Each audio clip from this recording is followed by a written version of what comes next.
शांत हूँ जिनके गुणों के गान में, बेवर्धमान महान जिन विचरे हमारे ध्यान में। यद्यपि अपन ने कल 40 छंदों तक चर्चा कर ली थी, लेकिन इस संबंध जोड़ने के लिए 38वें छंद से अपन आज बात आरंभ करते हैं। देखो,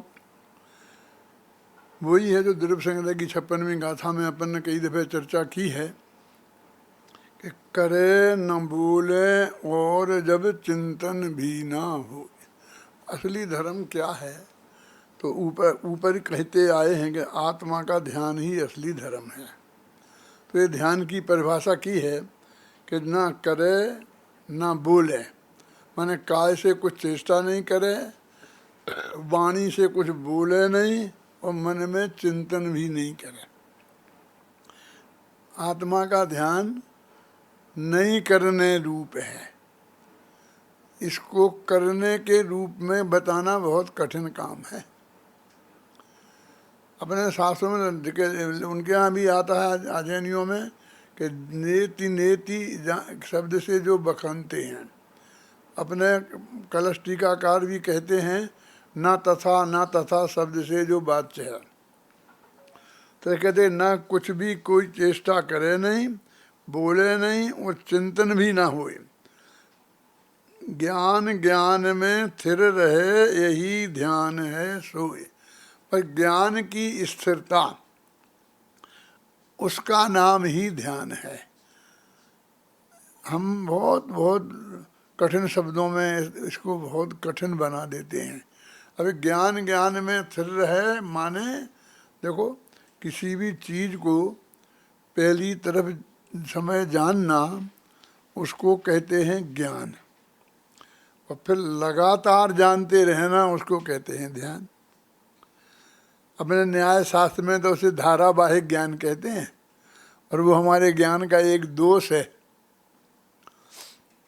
हमारे गुरुजी जब हमें पढ़ाते थे ना, तो ये न्यायदीप का, और उसमें धारावाहिक ज्ञान की बात आती है, तो वो पढ़ाते थे और उनका बच्चा बगल में आकर के और उनसे कुछ मांगता था। छोटा बच्चा था, 4-5 वर्ष का होगा, तो आगे बाबूजी बाबूजी ऐसा बार बार वो बोलता था।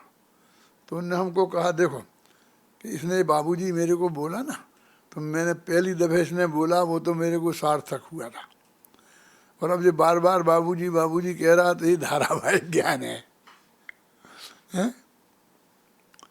तो मैंने उनसे कहा, गुरुजी आपने जो वो चाहता है उस पर रिस्पॉन्स नहीं दिया, तो जब तक आप नहीं देंगे तब तक वो लगातार बोलेगा।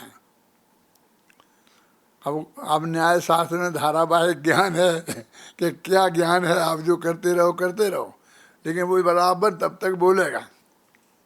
देखो, तो कहते ज्ञान में स्थिर रहे, उसमें अपने में स्थिर हुआ ज्ञान ही ध्यान है। तो अपने में कहा, तो यहाँ ज्ञान में कहा, ज्ञान माने आत्मा, आत्मा ज्ञानम स्वयं ज्ञानम आता क्या नहीं आता। तो ज्ञान में स्थिर रहे, तो ज्ञान में स्थिर क्या रहे, बस जानना ज्ञान है, वो लगातार जानते रहना वो ध्यान है। वो द्वितीयाधिक समय में स्थिरता होती है ना, तो उसे हम ध्यान बोलते हैं। तो ये कितना सरल और सहज काम है कि अपने आत्मा को जानना और निरंतर जानते रहना, वो ही ध्यान है। और निर्विकल्प यह ध्यान है। ये ध्यान इसमें विकल्प भी नहीं है। ऊपर कह दिया ना कि चिंतन भी ना होए, तो विकल्प चिंतन कोई विकल्प कहते हैं, वो थोड़ा बहुत अंतर होगा, ख्याल में आई ना। इसलिए वो विकल्प नहीं है, इसलिए ये ध्यान निर्विकल्प है। शेष अवस्थाएं सभी होती हैं सविकल्प। अब देखो, कहते देखो जानो स्वयं को, सहज जानना होए। पहले तो उन्होंने कहा कि आत्मा को देखो जानो, तो देखो जानो ये लोट लकार का प्रयोग है, माने आज्ञावाची है, कह रहे हैं कि तुम देखो जानो। लेकिन एक ही माने अगली पंक्ति क्या 4 पाद होते हैं एक दो में, तो दूसरे पाद में कह दिया कि नहीं, जो वो जानना सहज होना चाहिए, उसमें करना नहीं आना चाहिए। यद्यपि जानना भी करना है, क्योंकि वो भी एक क्रिया है। जैसी टू डू एक क्रिया है, तो टू नो ये भी एक क्रिया है। करोति ये एक क्रिया है, तो जानाति ये भी एक क्रिया है। तो कहते हैं, उन्होंने कहा देखो जानो, तो देखो जानो स्वयं को, तो इसमें भी कुछ असहजता हो गई। एक काम तो हमें बता दिया ना, हमारे ध्यान में हमें बिल्कुल सहज निर्विकल्प होना चाहिए। हमारे माथे पे कोई टेंशन नहीं होना चाहिए कि आत्मा को देखें जाने, कि हाँ आत्मा को देखो जानो, तो कहते टेंशन हो गई ना फिर कि हमें आत्मा को देखना है, जानना है, फिर कैसे देखें, फिर आंखें बंद कर लो, फिर ये करो ये करो। क्या देखो जानो स्वयं को, और वो जानना सहज होना चाहिए। देखो अपने यहाँ वस्तु के स्वरूप में ही ऐसा है, सामान्य करने के लिए बोलते हैं ना हमारे पूर्वज भी, तो शांति से बैठो, उस वक्त तुम कुछ करो नहीं, कोई भी आ जाए कुछ बोलो नहीं उससे, बोलते कि नहीं कि आइए ऐसा, तो ऐसा भी नहीं बोलो हैं। और फिर सोचो भी नहीं कि भगवान का भी की भक्ति भी नहीं करो, समझिए भक्ति को अलग रखा ना, है ना। बस सहज जानना होना चाहिए कि देखन जानन क्रिया सब सहज भाव से हो। अब यहाँ से सहज भाव पर बहुत वजन दिया है आगे से, समझ लो आज का सारा व्याख्यान इस सहज भाव पर ही निर्भर है। मैंने ये बताना चाहता हूँ कि ध्यान धर्म है, और ध्यान ज्ञान के रिपीटिशन का नाम है, और वो जानना सहज होना चाहिए। रंच मात्र भी कहीं भी उसमें कर्तृत्व की गंध नहीं आनी चाहिए। देखो जानो स्वयं को, सहज जानना होए, देखन जानन क्रिया सब सहज भाव से होए। माने उसमें भी टेंशन नहीं, कुछ कर्तृत्व नहीं, करने का भी विकल्प नहीं है, होने दो कि साहब कैसी बात करते हो, हम तो अनादिकाल के विषय कसाय के अभ्यासी जीव हैं, ऐसा नहीं करेंगे कोई कोशिश तो न मालूम कहाँ कहाँ हमारा चित्त जाएगा। वो कहते हैं कि जो तुम्हारे कर्तृत्व का बोझा है ना, नहीं करेंगे कुछ भी सागर, उससे जो कर्तृत्व का बोझा उतर जाए और वो तुम्हारा ध्यान कहीं भी चला जाए, ज्ञान, कोई चिंता की बात नहीं है। उससे बड़ा अपराध ये है, क्योंकि ये तुम्हारे माथे का बोझा है, वो अपने आप चला गया ना, हमारा ज्ञान ध्यान अपने आप चला गया, बढ़ जाएगा ना, मालूम कहाँ कहाँ चला जाएगा। वो कहाँ कहाँ नहीं जाएगा, वो जो अनादिकाल से तुम्हारे ज्ञान की पर्याय का ये किस समय कौन होना है, वो उसके एक सुनिश्चित व्यवस्था के अंतर्गत जाएगा। हमको ऐसा लगता है कि ऐसे ही अनावश्यक चला गया है। क्या प्रमोद जी ख्याल में आई ना बात में क्या कहना चाहता हूँ, कि यदि हमने नहीं करी कोशिश बुद्धि पूर्वक करके, हमने अपने के मन को इधर नहीं लगाया, तो ये न मालूम कहाँ कहाँ घूम आएगा। अब यही कहते हैं ना, हम आंखें बंद करके बैठते हैं तो ये न मालूम मन कहाँ कहाँ चला जाता है, मुफ्त में ही बिना किराया दिए अमेरिका घूम के आ जाता है। आचार्य यहाँ क्या कह रहे हैं कि वो अपने आप चला गया ना, जाने दो, लेकिन तुम उसे रोकने का बोझा अपने माथे पे लो, वो बड़ी दिक्कत है। वो हमारे आत्मा के कल्याण में वो बाधा है। वो कहीं चला गया वो बाधा नहीं है। तो कहते क्यों नहीं है साहब वो बाधा, ऐसे तो फिर हमारे नावनू कहाँ कहाँ कितनी गंदी गंदी चीज़ों में चला जाएगा। तो तुम वो बात भूल जाते हो बार बार परीक्षा मुख सूत्र की, कि प्रत्येक समय की ज्ञान की पर्याय का क्या गे बनेगा वो अनादिकाल से नक्की है, और उसमें कोई फेरफार नहीं किया जा सकता है।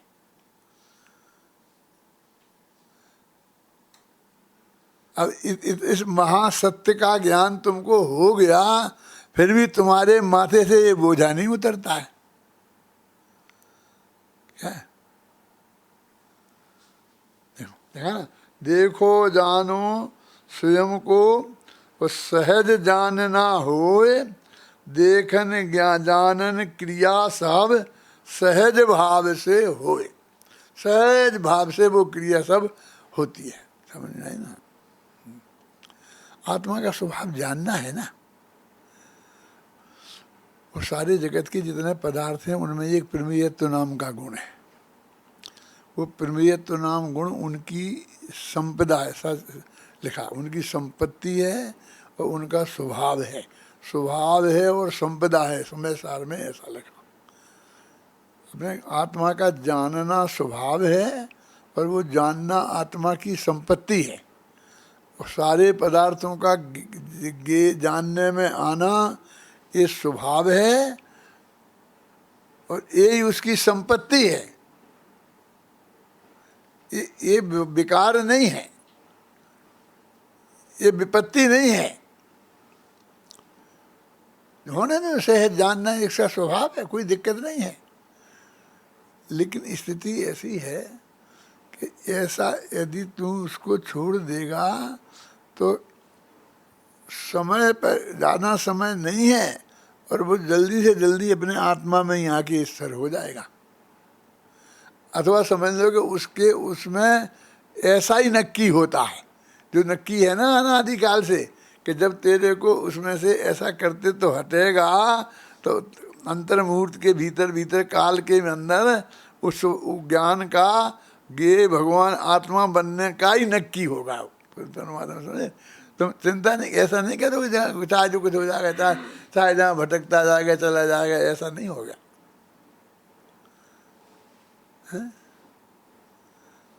कि बेटे को चाबी दे तो दो, तुम गिन गिन के पैसा देते हो ना, तो चक्कर होता है। एक दफे चाबी दे दो और जितने तेरे को चाहिए हो तो ले जा, तो वो उठाता है ना। एक आध दफे मान लो कुछ ज़्यादा कम तेरी इच्छा के विरुद्ध उठा लेगा, फिर बाद में तो ऐसी पोजीशन होगी कि वो पैसा उठा के जेब में रखेगा। वो तुमको कितना लिए कि 50 रुपये लिए। 50 से क्या होगा? तू जा रहा है ना दूसरे गांव, तो कम से कम 1000 रुपया तो रख जेब में। नहीं मुझे कुछ काम नहीं है, कि नहीं होगा तो जेब में वापस आ जाएंगे। कहीं घर से बाहर निकलते हैं तो थोड़ी 50 रुपये लेके निकलते हैं। तुमको एक कहना पड़ेगा, वो 50,000 नहीं उठा लेगा कि तुमको कहना पड़ेगा 50,000 का क्या करेगा, 5,000 ले ले, 45,000 वापस कर। ये जो तुम्हें कहने की भाव आता है, ये तो तुमने उसको आज़ादी से छोड़ा नहीं है, इसलिए आता है। ख्याल में आए ना?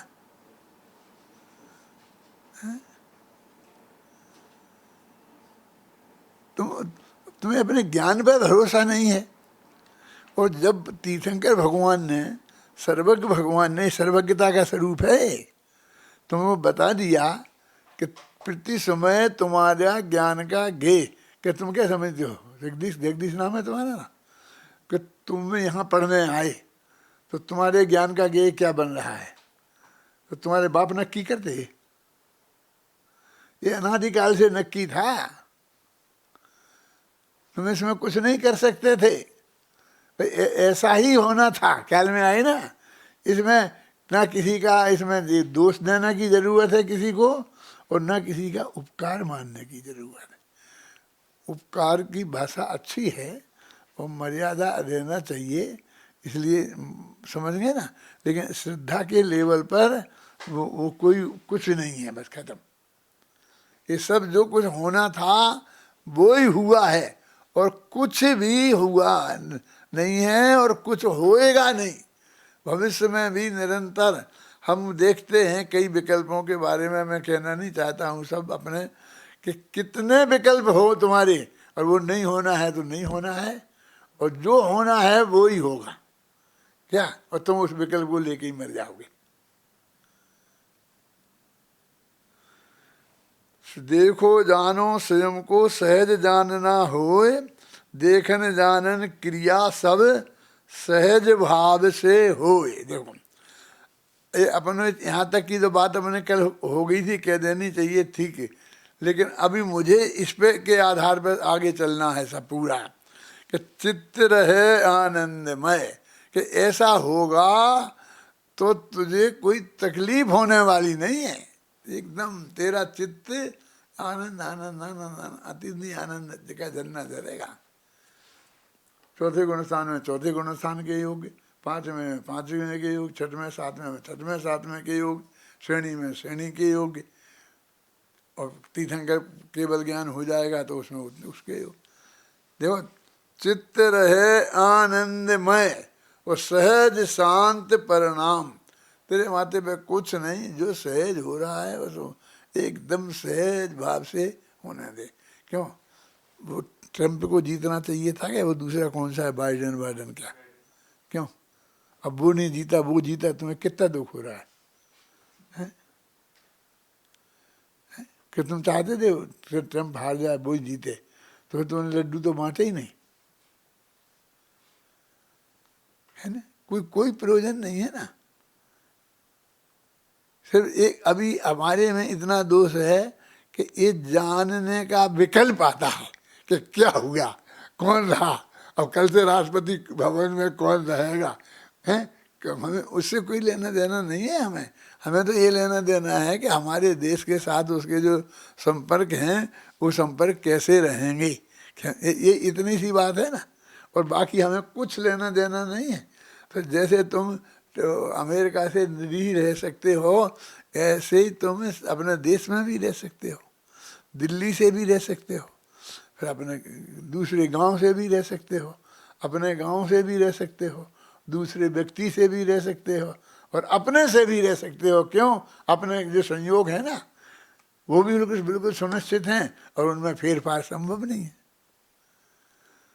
तुम कल्पना तो करो, वो स्थिति आने होगी जब हो जाएगी, लेकिन तेरे चित्त को तो स्वीकृत होना चाहिए, तेरे श्रद्धा के लेवल पर तो वो जाना चाहिए। पहले जाएगी श्रद्धा के लेवल पर, अनुभव बाद में होगा, अनुभव में तो उस पर सील लगेगी। तो ये आगम के आधार पर, गुरु के मुख से और सर्वज्ञ की वाणी के आधार पर ये निर्णय करना पड़ेगा, ये पक्का निर्णय करना पड़ेगा। विपुल ख्याल में है ना, उसके बिना नहीं होगा। तो चित्त रहे आनंदमय और सहज शांत परिणाम। सुख और शांति में अंतर समझते हो क्या है? आनंद और शांति में अंतर समझते हो क्या है? शांति है चारित्र गुण की पर्याय और सुख है सुख गुण की पर्याय। कि वो तो कुछ समझ में नहीं आई। तो मैं एक छोटे से उदाहरण के द्वारा बताता हूँ कि हमें जोर की भूख लगी है और आपके यहाँ भोजन है, तो बहुत बढ़िया भोजन बनाया है आपने और थाली परोस दी, और फिर अपने यहाँ रिवाज है कि वो घर का मालिक कहे कि साहब आरोगो शुरू करो, तब हम शुरू करते हैं, नहीं तब तक शांति से बैठे रहते हैं। होता क्या नहीं होता है ऐसा, एक परंपरा अपनी है।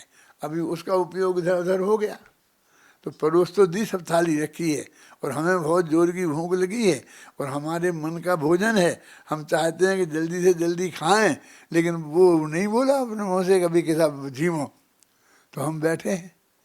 देखो, तो अभी यहाँ दुख तो है लेकिन अशांति नहीं है। क्या समझ आए ना, क्योंकि पीड़ा तो हो रही ना भूख की। अब फिर उसने ये नहीं कहा और इतने में ही उसने थाली सामने से उठा ली और कहा कि भाई साहब माफ करो, गलती से मुझे आपको नहीं बुलाना था, वीर सागर जी को बुलाना था, आप गलती से आ गए हो, तो अब समझ लो अशांति हो गई। अशांति में अंतर समझ में आया? तब दुख तो था, अशांति नहीं थी। सहज भाव से वो भोजन प्राप्त हो गया तो सुख भी हो गया और फिर उसमें कोई आकुलता नहीं हुई, शांति नहीं। आप समझे, सुख और शांति। शांत अशांति 25 कसाय का नाम है, क्योंकि चारित्र गुण की पर्याय है ना। तो कसाय भाव है शांति और कसाय भाव है अशांति। और सुख गुण की जो पर्याय है निराकुलता, वो है सुख, और जो आकुलता है वो है दुख। तो ये दो चीजें, चित्त रहे आनंदमय सहज शांत परिणाम। परिणाम एकदम शांत है। सहज समाधि लोक में है इसका ही नाम। इस समाधि इसका नाम है। वो जमीन में जाके घुस जाते हैं, ऊपर से पानी डाल दिया, मिट्टी डाल दी, और वो 4 दिन तक नहीं निकले, नहीं सांस नहीं ले पाए, ये नहीं किया वो नहीं, उससे क्या लेना देना है? सांस हमारा क्या लेना देना है, समझे ना?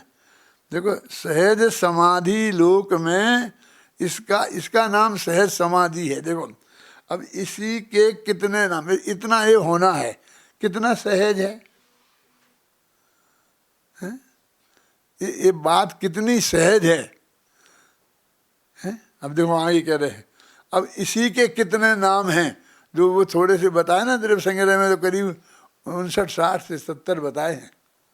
मैं तो अभी 2-5 ही बताऊंगा। पढ़ो भाई ध्यान से, 2-3 साल संत पढ़ो, ध्यान से सुनना, सब अपनी किताब में देखो। चित्त रहे आनंदमय सहज शांत परिणाम, सहज समाधि लोक में है इसका ही नाम।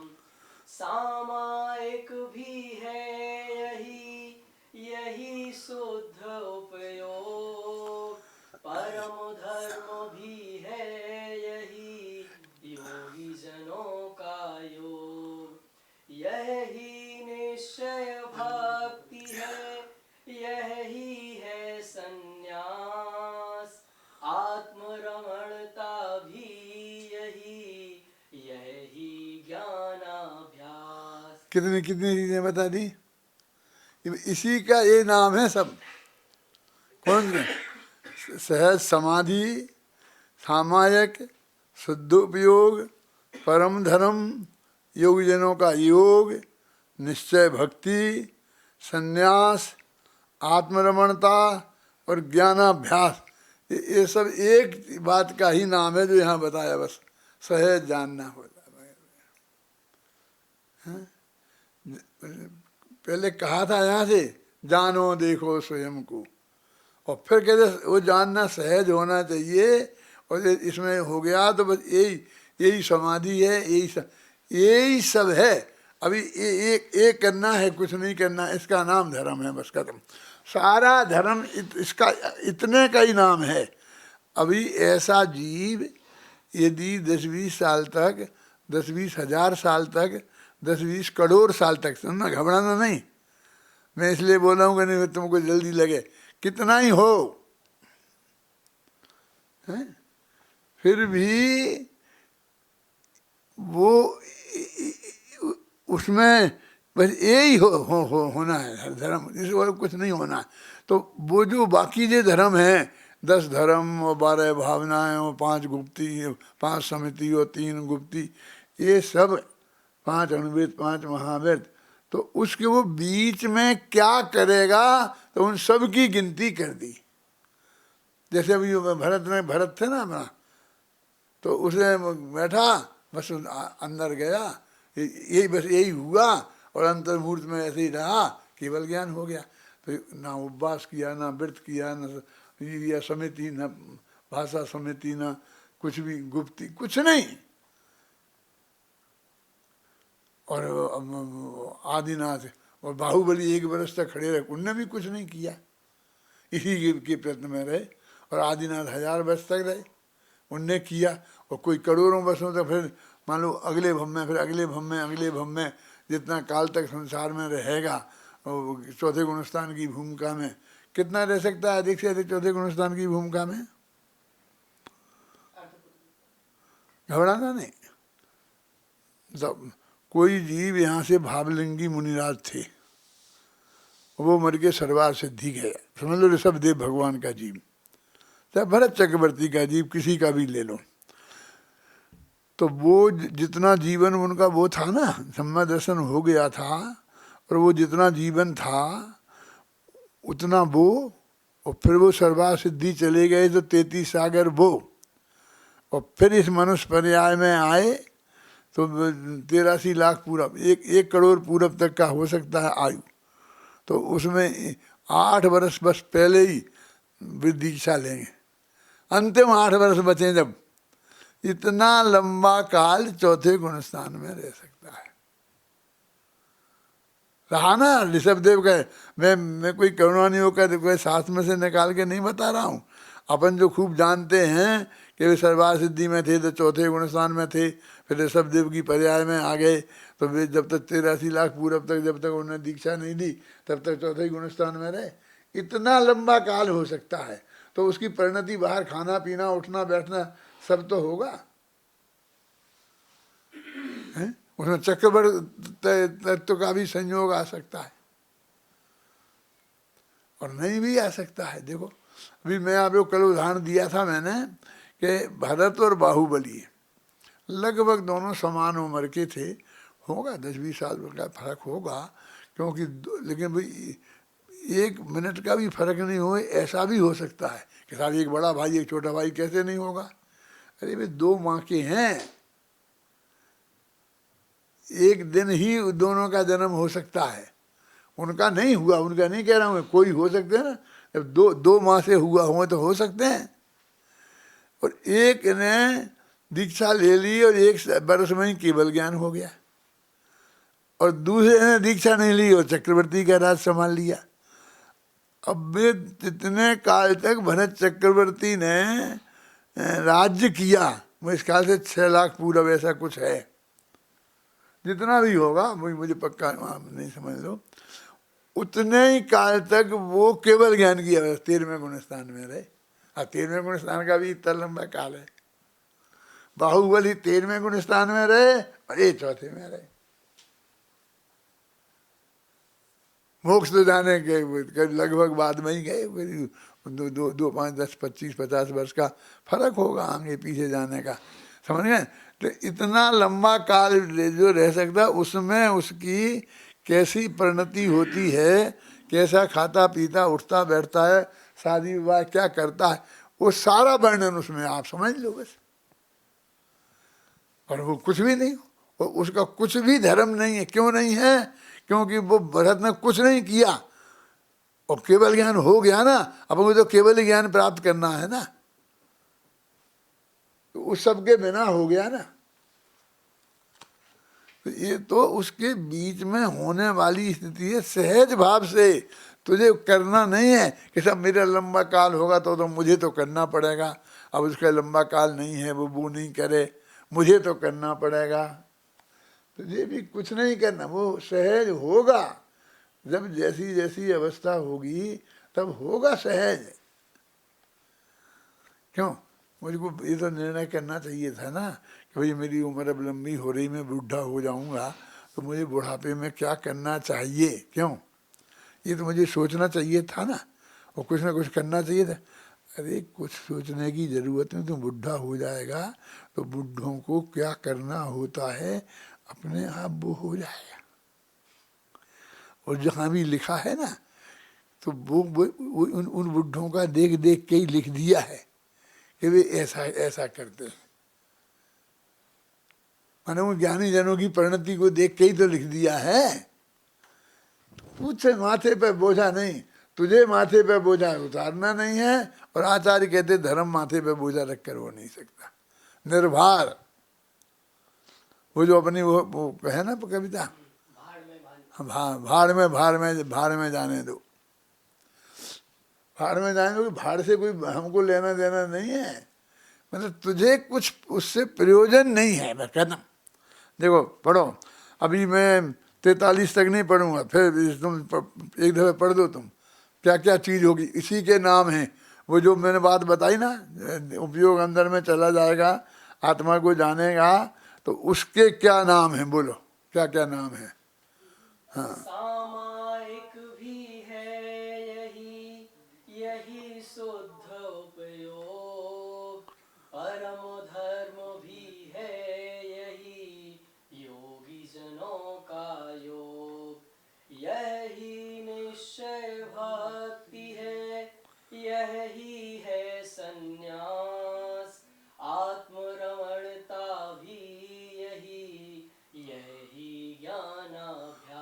हो गया पूरा। हाँ, वो एक चीज छोड़ गई ना, सहज समाधि। चित्त रहे आनंदमय सहज शांत परिणाम, सहज समाधि लोक में है इसका ही नाम। समाधि को कोई भी कहना, जो भी तुम कहते हो ना, जैसे मैं कहता हूँ कि मैं तो समाधि में ही हूँ, तो लोग कहते कैसी बात कर रहे, कैसी बात कर रहे, क्योंकि उन्हें तो समाधि की ना मालूम क्या कल्पना कर रखी है, हैं।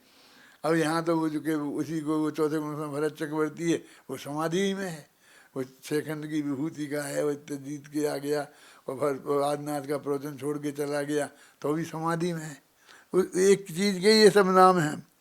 देखो अभी ये कैसे हो जाएगा, हमें कुछ नहीं करने का मना कर रहे हैं ना हम तुमको, तो कहते ये सब काम परमात्मा 5 समवाय से होगा। तो 5 समवाय तो जोड़ने पड़ेंगे ना, तो सुनो पढ़ो अब यहाँ से। क्या यह सब होता? हाँ, यह सब होता है सहज होनहार अनुसार, काल लब्धि भी सहज ही होए समय अनुसार। देखो ये सब सहज होगा। क्या होगा कि जो होनहार है, जिस समय जिस तुझको जो भी पर्याय होनी है वो नक्की है ना, तो उसके अनुसार होगा। तेरे चाहने के तेरे कहने अनुसार नहीं होगा। अभी क्लियर बोल रहे ना इस बात में संजीव जी, काय के अनुसार कि होनहार अनुसार, जो होना है उसके अनुसार होगा, हो तब अनुसार होगा। जो हो तब है, इसी का बना है वो जो भजन में हो तब आता है। अब वो कहते हैं कि वो होगा, वो कब होगा कि काल लब्धि अनुसार, जब काल लब्धि आएगी तब होगा। दो होनहार के अनुसार होगा कि क्या होगा कि होनहार के अनुसार होगा। कब होगा कि काल लब्धि के अनुसार आएगी तब होगा, उसके अनुसार होगा।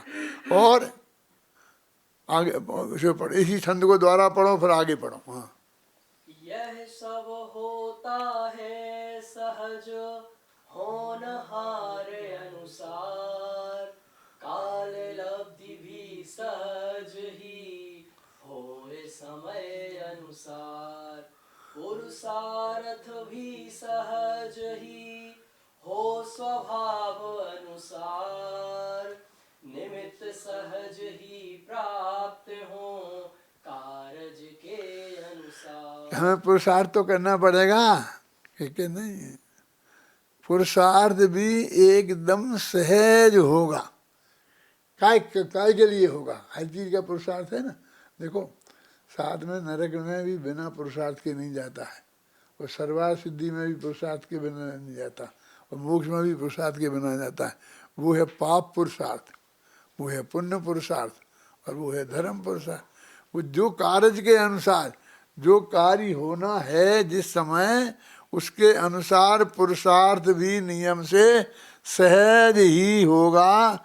उसे उत्तर पुरुषार्थ के बारे में भी तुझे कुछ नहीं करना है, तो निमित्त तो जुटाना पड़ेगा, निमित्त तो जुटाना पड़ेगा। कहते नहीं, निमित्त भी कारण है ना, तो कार्य के अनुसार जो कार्य होना है उसके अनुसार निमित्त भी सहज ही जुटेगा। ये सबसे बदलो देख लो, अपना जन्म हुआ तो माँ बाप के बिना किसी मनुष्य पर्याय में तो जन्म होता नहीं है। हर आदमी का किसी का भी जन्म माँ बाप के बिना तो नहीं होता है।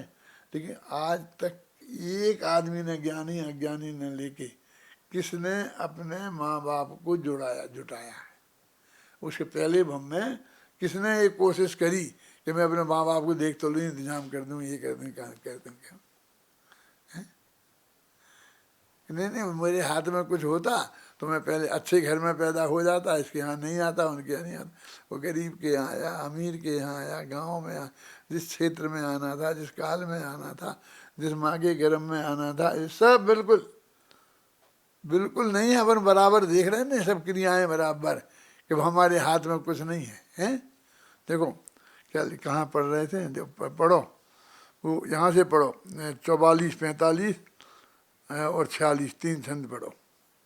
यह सब होता है सहज होनहार अनुसार, काल लब्धि भी सहज ही होए समय अनुसार, पुरुषार्थ भी सहज ही हो स्वभाव अनुसार, निमित्त सहज ही प्राप्त हो कारज के अनुसार, पांचों ही समवाय का सहज समागम होए, सहज भाव से सहज ही आत्म अनुभव हो। ये मार्ग है, ये रास्ता है, ये विधि है। इसमें करने की बात तो कहीं कुछ आई नहीं रही हैं? संजय भाई सूरत वाले कहाँ आ रही बोलो? तो ये किया कितना कितना सब हम कर्तृत्व के अभिमान में मरे जा रहे हैं। ये धर्म नहीं हो पा रहा है, क्यों? कि हम करना चाहते हैं, तेरे करने से नहीं होता। एक दफे सहज तो छोड़ दे। तो ये ऐसी सहजता का भाव तुम्हारे जीवन में तभी आएगा कि जब तुम्हारा अल्प संसार रह जाएगा। इसका नहीं आने का कारण कोई समझाने वाला नहीं मिला अच्छी तरीके से, ये नहीं है। हमारा अभी संसार समुद्र का किनारा दूर है। आदिनाथ जैसा समझाने वाला था और मारीच के संसार समुद्र का किनारा नजदीक नहीं आया था, तो नहीं आया समझ में। और जब संसार समुद्र का किनारा नजदीक आ गया तो आकाश से मुनिराज कहाँ लेने गए थे, उन्हें टिकट तो भेजा होगा ना उस शेर ने। फिर आकाश मार्ग से स्वयं उतर के आ गए और मैं समझा दो, समझ गया, और उसने शेर की पर्याय में समझ लिया। देखो अब क्या ये कहाँ तुम्हारे जुटाने की, तुम्हारे इस कर्तृत्व बुद्धि को कितनी गहराई से तोड़ा है, और तोड़ना चाहिए तो धर्म हो।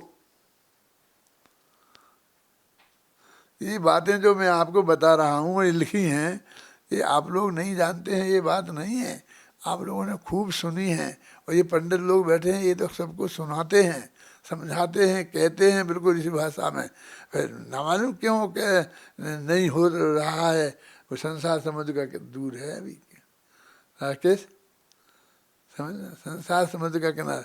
और अभी तुम जरा गुरुदेव के अनुयायी बन गए ना, तो इतनी सहजता से सुन लेते हो, नहीं तो हमारा माथा खाते। ऐसा कैसे हो सकता है, ये कैसे हो सकता है, उसमें ये ऐसा समझे।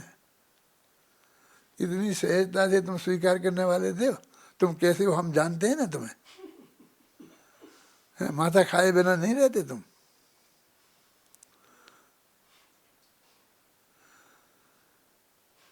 हैं वो संसार समुद्र का किनारा नजदीक है, इसलिए इतनी सहज भाव से स्वीकार होता है। पूज्य गुरुदेव श्री के था, अपनी तो थोड़ी बहुत है भी उदाहरण दे के बता रहे, वो तो सहज बस कहते ही रहते थे। मैंने उनके प्रवचन सुनता हूँ तो बस एक वाक्य को बिल्कुल उसी भाषा में 50 दफे 100 दफे 1 घंटे तक बोलते रहते हैं, दूसरे दिन फिर शुरू कर देते हैं, तीसरे दिन वही शुरू कर देते हैं। वो विषय वस्तु कोई नई आती ही नहीं है, और इतने गदगद होके सुनते बोलते रहते हैं, और अपन सब लोग सुनते रहते हैं, अपन को आनंद आता रहता है, और कंटाला नहीं छूटता है। तो ऐसे ही सबका ये है, ये समझ लेना। ये तुम्हें ये अपेक्षा, हमें तुम्हारे लिए हमको ये सोचना पड़ेगा, हम हमारे अंदर भाव आ रहा कि हम तुमको ये बात समझाएं, तो हमको फिर भी कोई उदाहरण खोजना पड़ेगा, ये करना पड़े, उसमें मज़ा नहीं है। हम तो सहज भाव से बोलते हैं, बस खत्म। सहज भाव से लिखते गए ऐसे ही बस गए। बाद में दाख लिए कि छंदबंद ठीक है कि नहीं है, कोई वो तो नहीं है, तुमसे पढ़वा लिए क्या। उन्हें कि दादा तुक नहीं मिल रही, कि बिनंत है, बिना ही तुक के चलने दे। तुक की जरूरत नहीं है, बात तो सब आ गई ना। देखो सहज भाव से आत्म अनुभव हुए तक आ गए ना।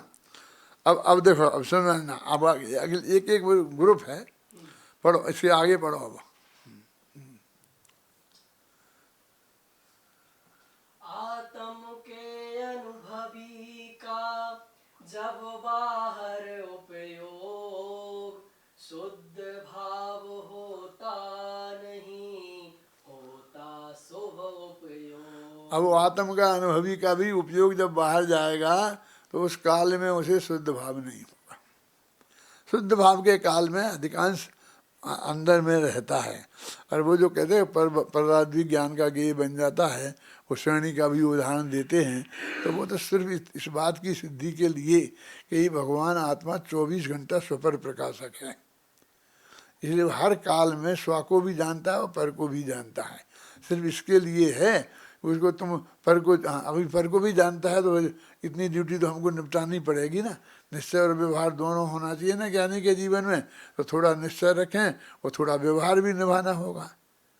अरे वो तो हो जाएगा, तू धक्का मार मार के निकालेगा तो भी जितना जरूरी है उतना होएगा। क्या तुम उसकी फिक्र मत करके, उतना मुझे करना पड़ेगा। क्यों होता है ऐसा?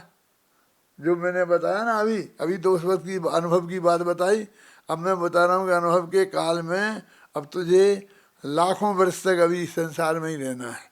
और ये बात पक्की हो गई श्रद्धा की लेवल पे।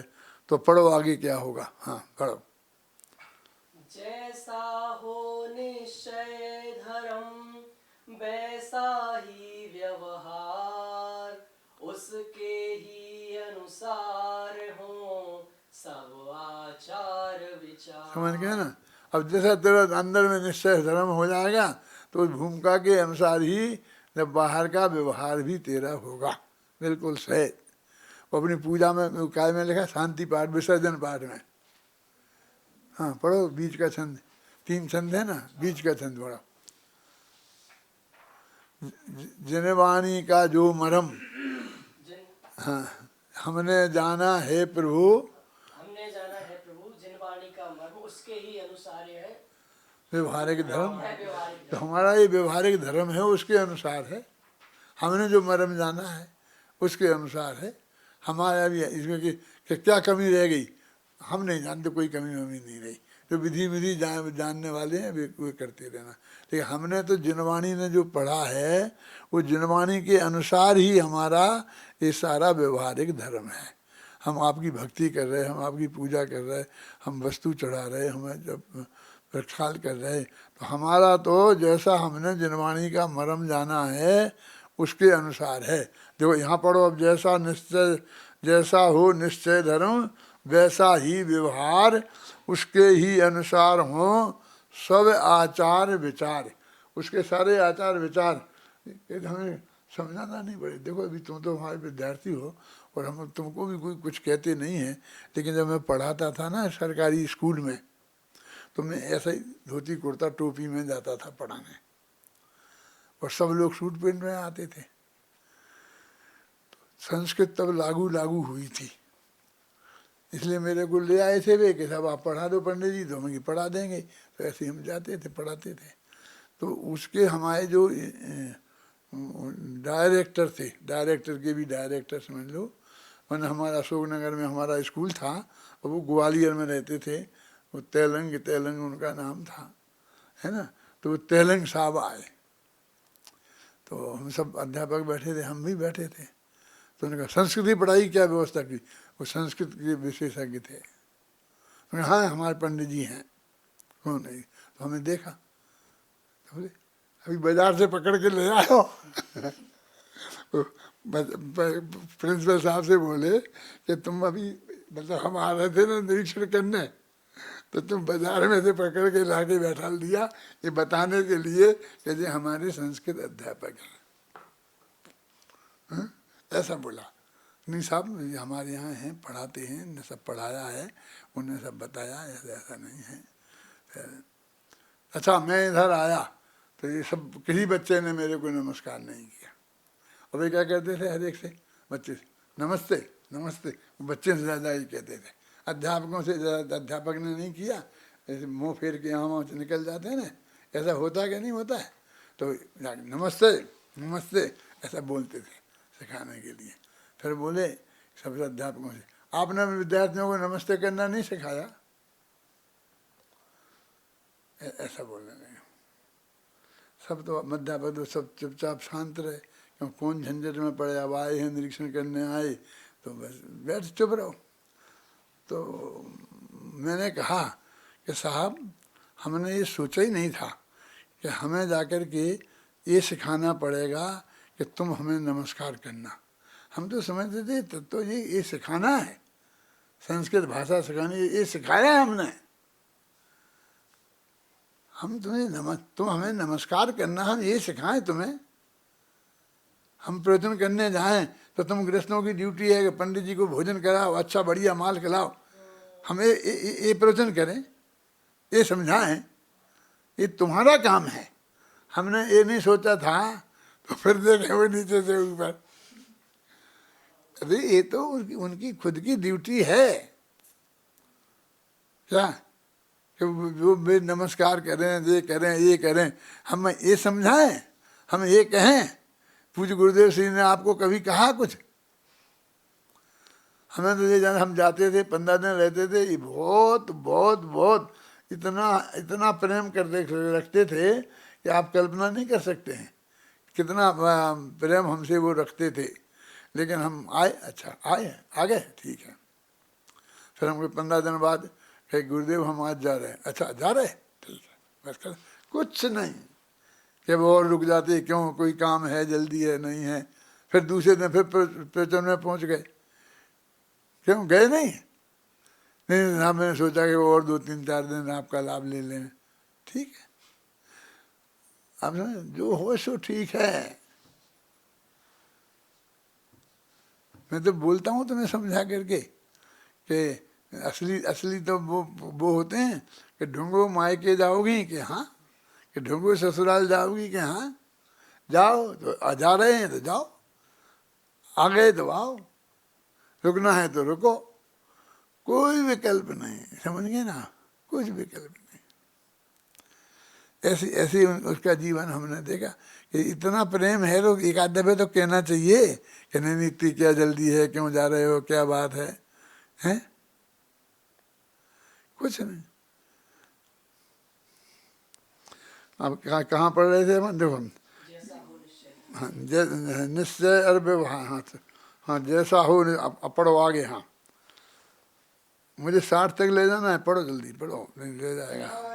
जन का आचरण और सभी व्यवहार, खान पान सभ्याचरण आगम के अनुसार। सभ्याचरण में सभ्यता का आचरण, आचरण में सभ्यता होती है ना, सभ्यता होती है, पर कहते हैं हाँ हाँ, आगम के अनुसार होता है ज्ञानी जन का। आगम में ज्ञानी जन का जीवन देख देख के ही तो आगम में लिखा है, वही बात उसमें लिखी है। ऐसा ऐसा कह लो कि हम उसके अनुसार अपना आचरण बनाते हैं, ऐसा कह लो क्या। जब मुनिराज शास्त्र में लिखा है इसलिए 4 हाथ जमीन देख के नहीं चलते हैं। मुनिराज 6वें सातवें की गुणस्थान भूमिका वाले 4 हाथ जमीन देख के चलते हैं, इसलिए शास्त्र में लिखा है। आया ना समझ?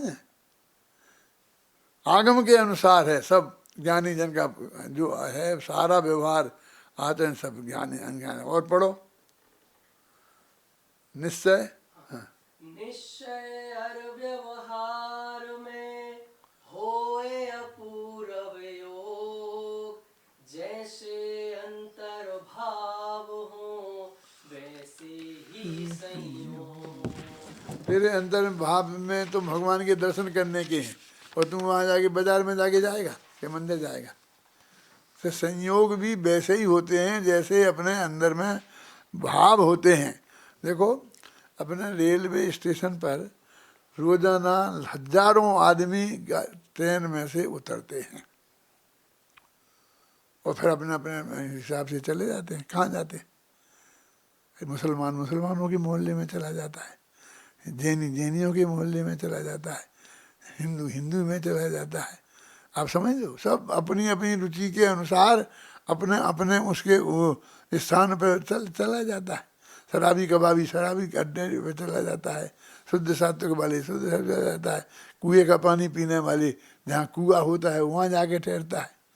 मतलब आप समझिए ना, सब अपने उसी के अनुसार होता है। कौन करता है ये व्यवस्था? किसने कहा था कि तुम्हें यहाँ नहीं जाओ वहाँ? वो उससे कहता है, पूछना कि वो बताए कहाँ जाना है तो वो बता देता है। इधर वो चलते वहाँ जैन मंदिर में के बगल में है ना, वहाँ चल, फलाना जगह चल, तो रिक्शे वाले को बताते हो कि नहीं बताते? कौन होता बोलिए? ये सब ऑटोमेटिक प्रक्रिया से छट जाते हैं कि नहीं छट जाते हैं? प्रणाम। पढ़ो। निज आत्म के अनुभवी निश्चय सम्यक दृष्टि हो चौथे गुण थान में अविरत सम्यक दृष्टि। हाँ, आत्म अनुभव के बिना सम्यक दर्शन हो। इसमें बहुत बड़ा खतरा है। ये सम्यक दर्श ना हुए लिखा ना, और ना को मिला दो और बोलने में भी मिला दो तो उल्टा हो जाएगा कि सम्यक दर्शन हो जाएगा। समझ आए ना? ये उसी तरीके से छापा है, सम्यक दर्श अलग और ना अलग, दूर छापा ना। पढ़ो 4-5 छंद एक साथ पढ़ो। आत्म अनुभव के बिना सम्यक दर्शन होय। सम्यक दर्शन के बिना सम्यक ज्ञान न होय। सम्यक दर्शन ज्ञान बिन संयम कैसे होय। संयम ही चारित है वह भी कैसे होय। इन तीनों की एकता ही है मुक्ति मार्ग। इन तीनों की पूर्णता को ही कहते मुक्ति। पहला आत्म तत्व है अंतिम मुक्ति तत्व। जिन आगम से जानिए और न कोई और। ये तत्व की सामान्य व्यवस्था है। सम्यक दर्शन के बिना सम्यक ज्ञान नहीं होगा, सम्यक दर्शन ज्ञान के बिना संयम नहीं होगा, सम्यक दर्शन ज्ञान और संयम के बिना चारित्र नहीं होगा, सम्यक दर्शन ज्ञान संयम चारित्र के बिना मोक्ष नहीं होगा। पहला इसमें आत्मा है तत्व, अंतिम तत्व मोक्ष है। और इस आत्मा को मोक्ष चाहिए कि मोक्ष में जाना है, समझ लो। कि कहते हम जानेंगे कैसे ये सब बातें जो तुम कह रहे हो? तो कहते हैं कि आगम से ही जानिए और न कोई युक्ति और कोई उपाय इस जगत में नहीं है।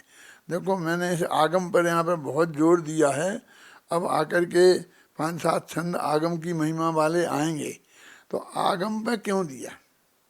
मैंने बहुत सोचा, ये तो बहुत बड़ी बात है कि हमारे महाभाग्य से कुछ इतना पुण्य था हमारे पल्ले में कि जैसे पूज्य गुरुदेव जी श्री जैसे अपन को मिल गए। लेकिन नहीं मिलते तो क्यों विपुल? तो हम अपना ये मनुष्य मुफ्त में ही खो देते। मैं क्या कहना चाहता हूँ, माने हमें अपने भरोसे होना चाहिए ना। आज तो गुरुदेव चले गए ना, और आज अब कोई जीव है उसको गुरुदेव नहीं मिले, हमारा तुम्हारा भी संयोग नहीं हो, भाग्य से ऐसे संयोगों में पैदा होए कि अपने अपने विरुद्ध ही वातावरण हो, वहाँ जैन कुल में भी पैदा हो जाए तो भी, है ना। तो हमारा मनुष्य यूँ चल रहा है। अरे भाई साहब, अरहंत तो है ही नहीं, देव तो है ही नहीं, ये तो पक्की बात है। और गुरु की उपलब्धि भी बहुत दुर्लभ है। लेकिन शास्त्र बहुत ही सुलभ है। तो इसलिए मैंने शास्त्र पे जोर दिया कि शास्त्र के भरोसे सब है। देखो उसमें लिखा है अपना काय में प्रक्षाल पाठ में, बोलो छंदी कि देव और गुरु की उपलब्धि बहुत कठिन है और शास्त्र बहुत सरल है। उसमें पढ़ो, बहुत बड़ी, मतलब मेरा जो चिंतन है 24 घंटे का, तो इसमें जो मैंने जो जब लिखा वो सब उसमें आ गया है। जहाँ भी आया, जैसा प्रकरण आया उसमें आ गया है। क्यों क्योंकि ये अत्यंत, अभी तुमसे कहने का तो हम अभी गुरु खोजते फिरेंगे। अभी मैं खतरनाक बात है, बहुत इशारे में कहूँगा, उसमें ही समझना। मैं ज़्यादा खोल के नहीं बोल सकता हूँ क्योंकि मैं झगड़े में नहीं पड़ना चाहता। कि हम जहाँ पर देख रहे जितने कि जिन जिन को हम गुरु समझ के जाएं, वहाँ में कहीं पर ये मूल तत्व ज्ञान नहीं दिखाई देता मुझे। खोज के अपना समय खराब करोगे और कहीं बीच में उलझ गए और फंस गए, ख्याल में आई ना, तो गया बस मनुष्य भाव मुफ्त में। परमात्मा क्या कह रहा हूँ समझ में आया? हैं? अब मैं ऐसा नहीं चाहता हूँ कि मुझे भी कोई नोटिस आ जाए, इसलिए मैं ज़्यादा कुछ नहीं बोलूँगा, हैं? लेकिन मैं ये बहुत क्लियर तुमसे कह रहा हूँ कि बहुत ही कठिन है, अत्यंत दुर्लभ है।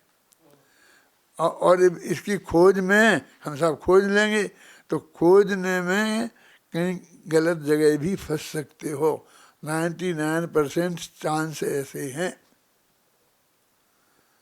वीर सागर, ये अपने महाभाग्य से हम यदि सुलझ गए तो ऐसा नहीं समझना सबके लिए इतना सहजता है। और हमें और आपको भी तो आगम ही है ना। अभी कहाँ इतना गहराई से जो हमने खुद समझ के आगम को पढ़ पढ़ करके ये हम निकाल रहे हैं, ये कहाँ में दूसरों से इतना मिलता है? बोल राकेश, तुम खुद ही इतनी मेहनत कर रहे हो और जो मर्म निकालते हो तो तुम्हें किससे मिल सकता है? हमसे मिल सकता है? नहीं मिल सकता। क्योंकि एक तो होना मुश्किल और फिर वो आखिर वो समय का मिलना, दिव्य क्षेत्र काल भाव मिलना है। तुम आओ तो कितने लोगों को आदमी हो सकता है, हमें भाव नहीं हो, हम नहीं उस वक्त समझाएं। तुम्हारे जिस वक्त तुम्हें समझना है बहुत ही दुर्लभ है। इसलिए जिनवाणी ऐसी है कि अपने घर में रखो, पूरी भरो, अलमारी भर के रखो।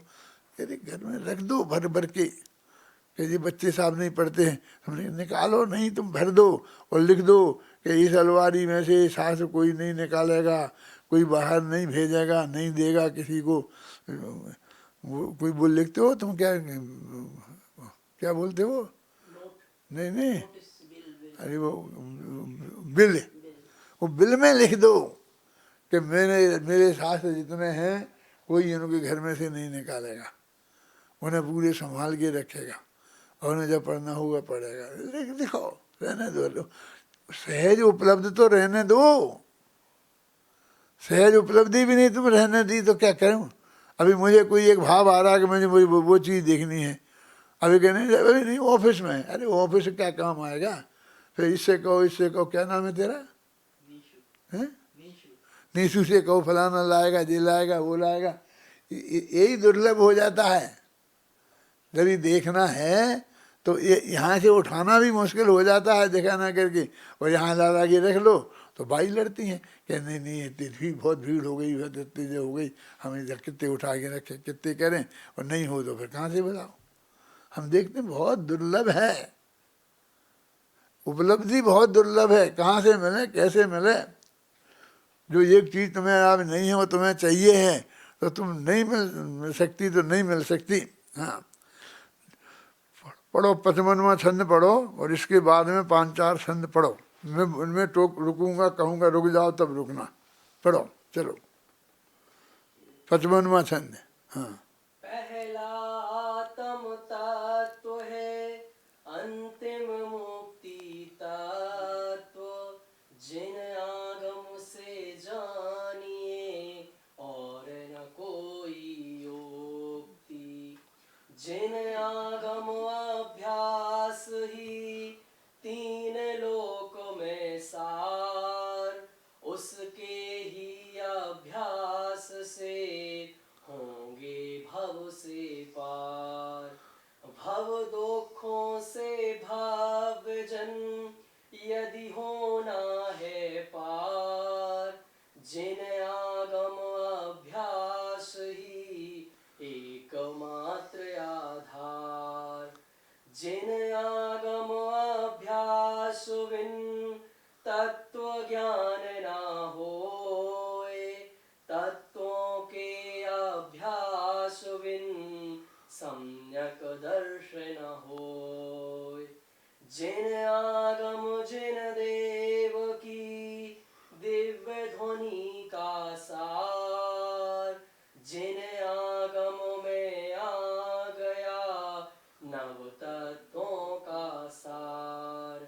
नव तत्वों की ज्योति में छुपा जो आत्म तत्व, वह ही हूँ मैं जान लो, यह अध्यात्म रहस्य। देखो सुनो, मैंने ये आगम की महिमा बाती है, पूरा पूरा छंद, सारे छंद, इनमें कोई इतना कोई कठिन शब्द नहीं है कि जैसे आप जैसे अभ्यासी लोगों के लिए मैं उनका उसका अर्थ बताऊं, लेकिन वो एक एक शब्द, एक एक छंद, एक एक वाक्य अंदर से ऊपर अपनाने लायक है। और 10 बज गए, समय हो गया है, 60 तक पूरा हो गया। कल से इस 61वां छंद में चलाऊंगा मैं, क्योंकि मैं पूरे 100 छंद करूंगा। अभी 3 ही दिन रह गए हैं। कितने, ये कितने 60 हो गए न, तो 40 छंद अभी है, तो 3 दिन के अंदर मैं पूरा करूंगा। लेकिन अभी ये जो मैंने पढ़ा है आपको, ये सब आगम की महिमा के हैं। ये जब मैंने लिखे ना, तो एकदम ऐसा सोच के बिल्कुल धारा अंदर चलती रही, और ऐसा मैंने लिखता गया, चिंतन चिंतन, ऐसा नहीं एक दिन का नहीं, निरंतर की धारा को मुझे बांधा है। तो इसमें बहुत मार्मिक चीज़ें हैं, इस उनको अपने गहराई से आप देखिए, बहुत सरल भाषा में हैं। कोई बात यदि आपको ख्याल में नहीं आए तो मेरे से पूछ सकते हैं। अभी मैं ऐसी ज़्यादा कहना नहीं चाहता हूँ, क्योंकि फिर आपके धड़ाधड़ फ़ोन आने लगते हैं। मेरे को फ़ोन पे बात करना पोसाता नहीं है, क्योंकि मैं कम सुनता हूँ। तो मैं आपकी आधी बात सुन पाता हूँ, आधी नहीं सुन पाता हूँ। तो आपको लगता है कि जो ये जवाब दे रहे हैं, फिर तो मेरी बात तो बात है ही नहीं। इसलिए मैं आपको ज़्यादा निमंत्रण नहीं दे सकता हूँ। आपको मैं जो बोलता हूँ, वो जो मैंने बोला है, अपने प्रवचन हैं, किताबें हैं, उनसे ही मेरा लाभ लेना पड़ेगा। और वैसे आप पूछेंगे सहज भाव से, तो मेरे से जो बनेगा मैं जवाब ज़रूर दूंगा। लेकिन मैंने आपको बतलाई कि मैं निमंत्रण इसलिए नहीं देता हूँ आपको कि आप चाहे जब फ़ोन करके पूछ लें, फिर धड़ाधड़ फ़ोन आने लगते हैं, तो मेरे पास तो कोई फ़ोन उठाने वाला भी नहीं है ना। भाई परेशान होती रहती हैं, इसलिए तुम ज़्यादा नहीं है। लेकिन तुम्हें मैंने बोला ये गुरु की उपलब्धि बहुत दुर्लभ है। अपने तो गुरु चले ही गए, और हमें तो मिलना मुश्किल ही है।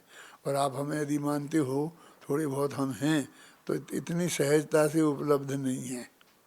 हमें आपको उपलब्ध होने में कोई तकलीफ़ नहीं है, लेकिन स्थिति ऐसी नहीं है कि हम उपलब्ध हो सकते हैं। इसलिए आप उस पर गंभीरता से विचार करो। और आत्मा का कल्याण तो आपको करना ही है ना। तो अपने आत्मा के कल्याण करने के लिए आपको ही ये सब काम करना हो।